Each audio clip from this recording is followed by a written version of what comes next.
Today's video po, ayan, mag-unboxing tayo. Habang binubuksan ko po ito, mahulaan niyo po kaya kung ano ito. Ito po ay isang trending sa isang online shop at in-order ko ito dahil I'm sure na magagamit po ito ng dalawang Junakid School. Just wait and see. Ayan na.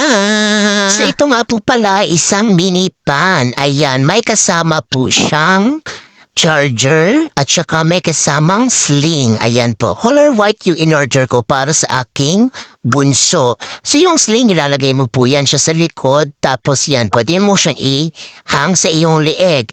At saka yung ano niya, ayan, pwede siyang sa likod, pwede siyang patayuin ng ganyan. Ayan. So, yung pindutan niya on and off nasa ilalim po. Ayan siya. So, isang pindot, number 1. Dalawang pindot, 2. Tatlong pindot, number 3. So, ayan, pinapakita ko po sa inyo. Naka 88% pa po siya. So, hindi pa siya low-bat.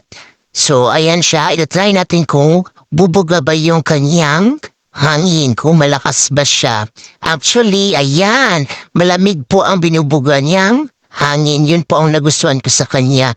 At yung pang-apat na pindot ay yun naman po ay yung off na niya. So yan, nasa number 3 po yan. Malakas po talaga yung binubuga niya pag sa number 3 po.